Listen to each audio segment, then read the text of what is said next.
we look in on the Coopers tonight, they have company. George's boss, Mr. Atterbury, and his wife, Iris. It's after dinner, and we find the group in the living room. George and Mr. Atterbury are on one side of the room smoking their favorite cigars, while Liz and Iris are on the other side of the room roasting their favorite friend. And then Grace pulled one of those famous boners of hers. She didn't. She did. Everybody was playing bridge and talking, and all of a sudden there was one of those silences that just happen, you know. Yes, I know. Get to the meat of it. Well, the room was quiet as a tomb, and suddenly Grace's voice boomed out and said, "There's nothing like a good cigar." You're certainly right. Quiet, Rudolph.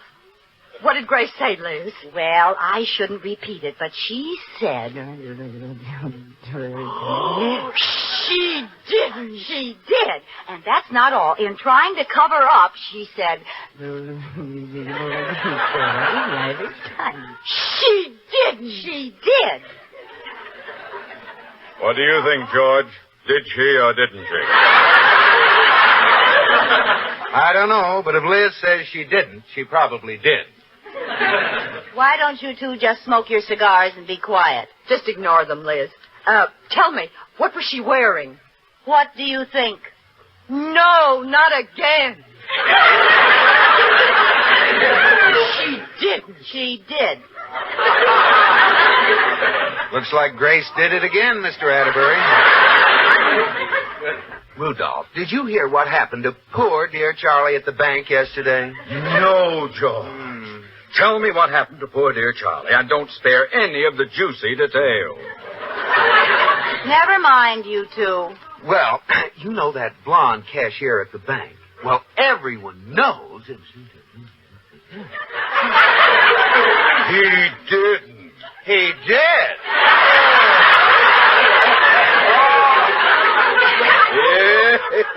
That will do.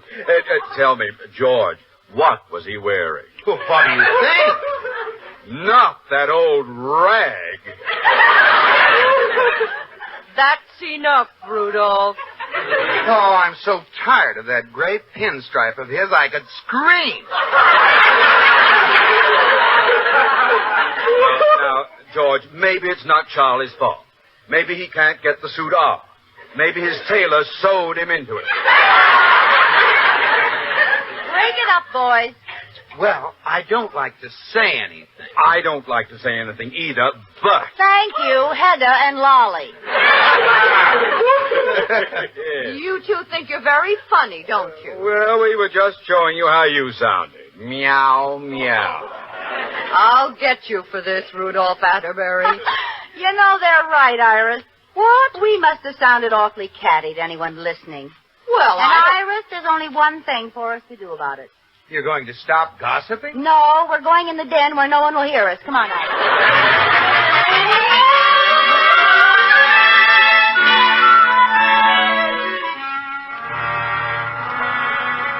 Good night, Iris. Good night, Mr. Atterbury. Good night, folks. Oh, I thought they'd never go. Oh, I'm sleepy, George. I don't think I'll straighten up the living room tonight. Let's just go to bed, huh, honey? Now, wait a minute, Liz. I want to talk to you. Oh, can't it wait till morning, dear? No. It's about gossip, Liz. Those things you were saying about Grace. Well, I'm too tired to repeat them now, George. Why didn't you listen the first time? That's not what I mean. I don't want to hear any gossip. I could make you a good trade. I'll swap you for what Grace did for what Charlie did. Now, don't try to be funny. Now, what I heard tonight was not very becoming, Liz. You know I detest gossip in any form. So do I. So do you. Yes, I hate gossip just as much as you do, but it's the only way I can get any dirt. All right, Liz. If you enjoy indulging in something that's petty, cruel, and malicious, go ahead. But I don't, George. Gossip is usually completely untrue. At best, it has the facts all twisted, and it ends up hurting innocent people, sometimes very badly. Gee, you make it sound so bad. I mean to. Well, all right, George, I'm sorry. And I promise you I'll never indulge in any gossip again. Good girl. First thing in the morning, I'll call up and cancel my hairdressing appointment. Now, what does that have to do with gossip? You don't think women go to beauty parlor to have their hair done, do you? Well, I was under that impression. Well, then you don't know Bessie, my beauty operator. She's the Drew Pearson of the mud pack. Well, Liz, the thing to do is have your hair done, but don't listen to Bessie. You know, it'll take a little willpower. Not listening to Bessie doesn't take willpower. It takes earplugs. But I'll do it.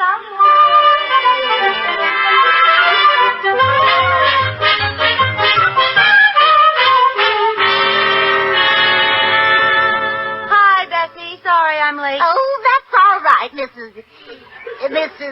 Honey. It's all right. Oh, dear, I got everybody loused up today anyway. I lost my appointment book. Come in my booth. Okay. Well, how have you been, Miss Dearie? Long time no see. Now, let me see. What do I give you? A shave and a haircut. Oh, yes, of course. My bad memory, you know. Oh, dear. Well, I suppose you know that Mrs. Andrews and her husband are splitting up. Hold it. I don't want to hear it, Bessie. What's the matter? You sick or something? You've always been old funnel ears. Well, my husband convinced me that gossip is vicious, and I promised him I wouldn't listen to any more of it. Oh. Well, then you don't want to hear the real reason why Mrs. Andrews and her husband are splitting up? No, I don't want to hear it. Okay. Don't try to tell me. I won't. Now, don't insist. Well, who's insisting? I didn't open my mouth. Even if you did insist, I just wouldn't listen. I'd close my ears. I'll bet I wouldn't hear a word. Let's try it. You mean to tell me you could sit there and not listen when I tell you that the Andrews are splitting up because Mrs. Andrews was upstairs one night and Mr. Andrews threw a party downstairs? Can't hear a word. And Mrs. Andrews was a party he threw downstairs. I didn't hear any of it, the dirty bum. Got anybody else I don't want to hear about? Yes, you just gotta not hear this one. It's going on.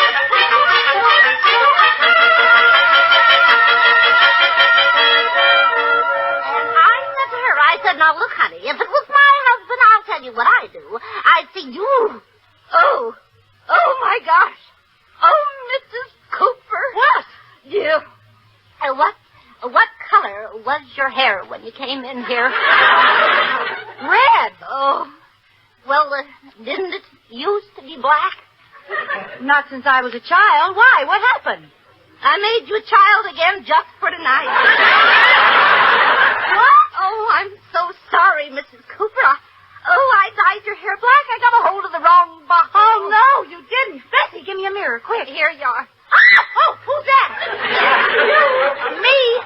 Oh, that awful black hair. Do something, Bessie. Make it red again. But I don't dare re-dye it for a couple of weeks or it'll all fall out.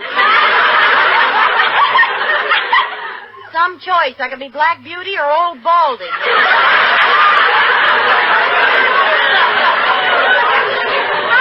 As a matter of fact, Mrs. Cooper, I think you look real good with black hair. Well, I don't like it. Oh, George will kill me. Bessie. Oh, Bessie, there you are. Oh, hello, Mrs. Atterbury. Oh, hello, Iris. Oh, hello there. Bessie, have you seen Mrs. Cooper? Iris, don't you recognize me? Oh, of course. Now, don't tell me. I know that black hair. You're Mrs. Middleton's niece. Iris, remember Liz Cooper? Oh, yes. I met you at Liz Cooper's house. At the barbecue. Wasn't that the worst meal you ever had? Yes, I don't see how you stuffed down 4 steaks all by yourself. Why, you're Liz Cooper. Oh, no, girl. What a dirty trick, putting on a black wig and tricking people into telling the truth about you. I wish it were a black wig, Iris. It's mine. All mine. Oh, How did it happen? Bessie used the wrong bottle of dye. She didn't. She did. Oh, what am I going to do? I'm supposed to meet George for lunch. Well, now, this is no excuse, but I don't think it was bad at all. Do you, Mrs. Atterbury? Once you get used to it, it's rather becoming. Do you really think so? So help me. From a certain angle, you look sort of like that actress, Lucille Ball. Oh, she's pretty. Do I look like her, Iris? Nah. Lucille Ball never saw the day she looked as young as you do.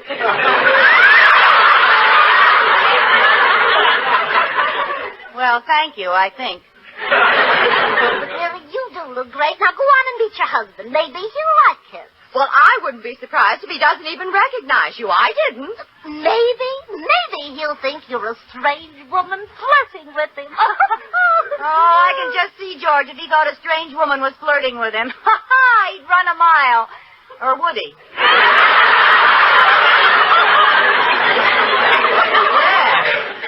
Would he? I think I'll just go down and test him out.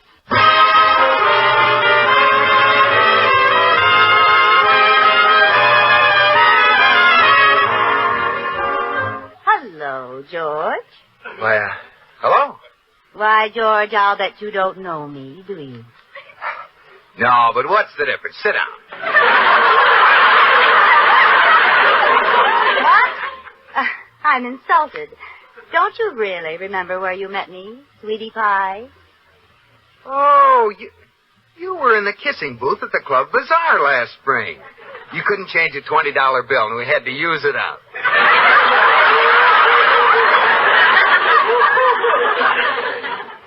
Guess again, I dare you. Yeah, your face looks familiar. Oh, you're the girl who danced at the Club Smoker last winter. What's my face got to do with that? Oh, I know, sure. I taught you to swim last summer when my wife was out of town. No, but go on. This is very educational. Oh, come on. Sit down and tell me who you are. But aren't you expecting someone? No, no one important. Really? No, just my wife. Yeah. And I know she'll be a half hour late. You know, I think I've seen you with your wife. Isn't she a gorgeous redhead with a stunning figure? No, that wasn't my wife. Now, she's short and dumpy. Well. Now, you've got what I call a stunning figure, honey. Oh. And is there anything else you'd like to say? Yes. Where'd you get that black wig, Liz?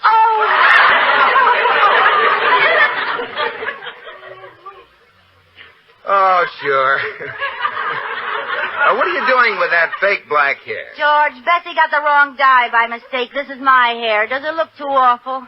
Well, I feel like I'm married to Prince Valiant. Great. Well, she can dye it back in a week or so. No, I'll sweat it out. Come on, let's have lunch. All right. George, you did know it was me all the time, didn't you? Why, certainly. Who was that girl you taught to swim when I was out of town last summer? Oh, I just made that up. Well, you made it up pretty fast. Well, don't you believe me? Yes, I believe you. But if I ever find a brunette at the club with your fingerprints on her water wings, watch out.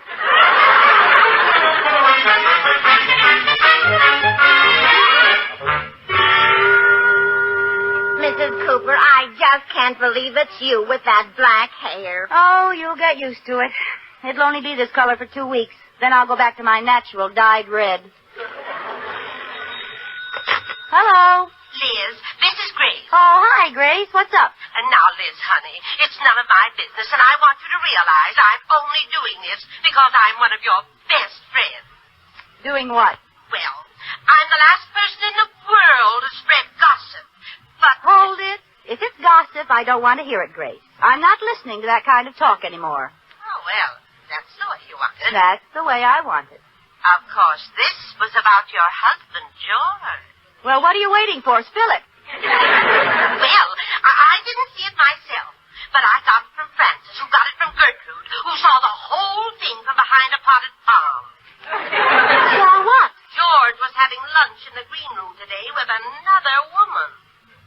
was. Yes.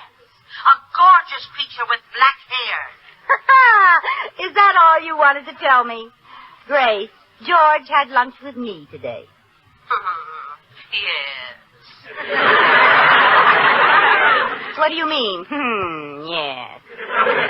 He did have lunch with me. Oh, that's a good story, Liz. You just stick to it no matter what anyone says. But it's true, Sure, Grace. don't worry, Liz. I won't tell anybody.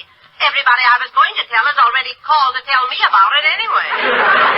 Oh, go stick your big gossipy nose in somebody else's business. Well, I was only trying to help. Goodbye. Oh, that makes me so mad. Well, what is it? The cats are howling today, Katie. George had lunch with a brunette. This is the biggest news since Ralph Miller's wife found him upstairs with a downstairs maid. Oh, I wonder who that could be. Well, if I'm any kind of a handicapper, I'd say it was Grace to win and Millie to place. Hello. Hello, Liz. This is Millie. If my girlfriends were horses, I'd make $1 million. What? Nothing, Millie. What's new, I'm afraid?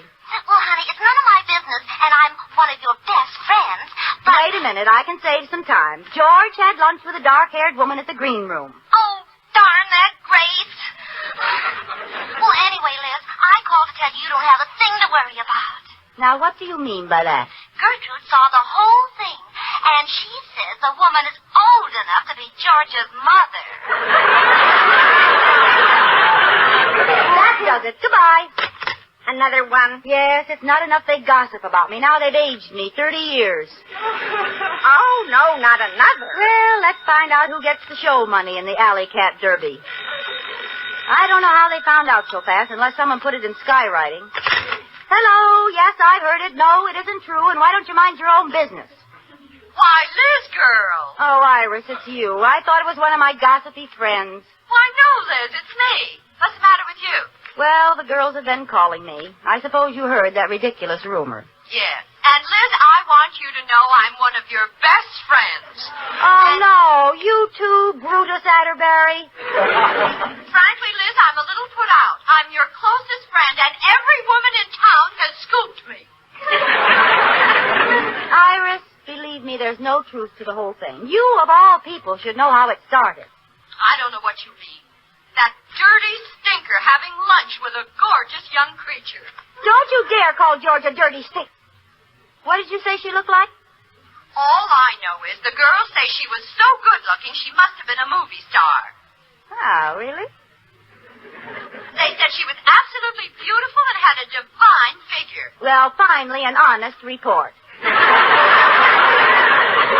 Go on, Iris, tell me more. Well, that's all I know, except that she was wearing a low-cut dress and had long blonde hair.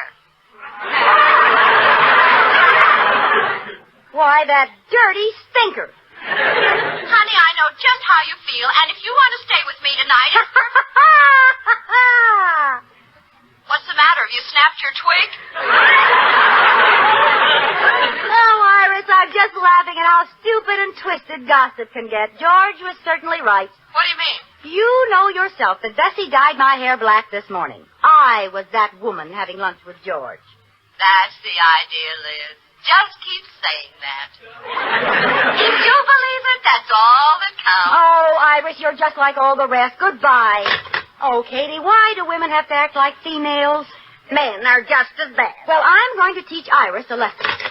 What do you mean? I'm going to start a little rumor about Mr. Atterbury and let Iris see how it can get all twisted up. Hello? Oh, Grace, this is Liz. Listen, you know that I'm one of Iris's best friends. Yes, what's the dirt? Well, I just heard that last Wednesday afternoon, Mr. Atterbury had a Coke with his secretary in the drugstore. No. Yes, and that's not all. 1 Coke, 2 straws. Well, go on. Don't stop now.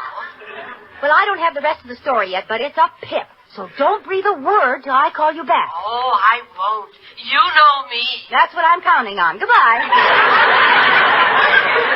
Mrs. Cooper, that's not much of a rumor, just that Mr. Atterbury and his secretary had a Coke together. Katie, I only planted the seed. By the time the girls get through cultivating it, it'll be full-grown poison ivy.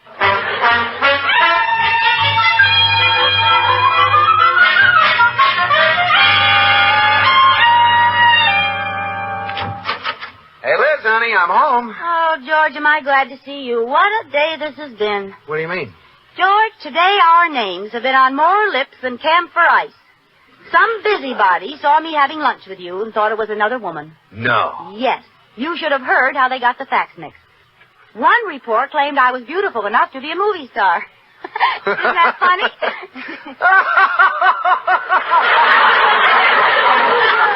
Well, it isn't that funny. Well, I was just agreeing with you. Well, you didn't have to agree so hard and so fast. George, I'm so disappointed. Even Iris joined in. I got so angry I started a rumor right back at her about Mr. Atterbury. What? Just to teach her a lesson. I told Grace he was seen Wednesday afternoon in the drugstore having a Coke with his secretary. The last person who called to tell me had it changed to Saturday night at the Continental nightclub with a beautiful blonde. Liz, what's the matter with you? Do you want to get me fired? Oh, now, don't worry, George. I just want to show Iris that a rumor that has absolutely no basis in truth can spring up and travel like wildfire. Now, you call her right now. I'm taking no chances. Oh, all right. I'll call her, only I'd like to wait and see what it finally gets twisted into. Do it right now. Hello, Liz girl. May I come in? Why, certainly, Mr. Atterbury. What's the matter? Hello, Mr. Atterbury. Hello, George boy. I brought my toothbrush and pajamas. I wonder if I can spend the night at your house. Yes, of course. Iris has locked me out. Locked you out? Why? She heard a rumor about me, and she's furious. Well, goodbye, everybody. Come back here. Oh, I've never seen her so angry. Mr. Atterbury, I think Liz has something to tell you. Oh, George, now... Liz? Well, Mr. Atterbury, I started that rumor. What? Cooper, you're fired. What for? What did I do? You married a nincompoop. Well, you don't have to be that upset about it, Mr. Atterbury. Oh, don't I? Well, I started this innocent rumor, and I can call Iris right now and fix the whole thing. Well, see if you can fix this. I really was at the Continental Club Saturday night with a beautiful blonde. Oh, no!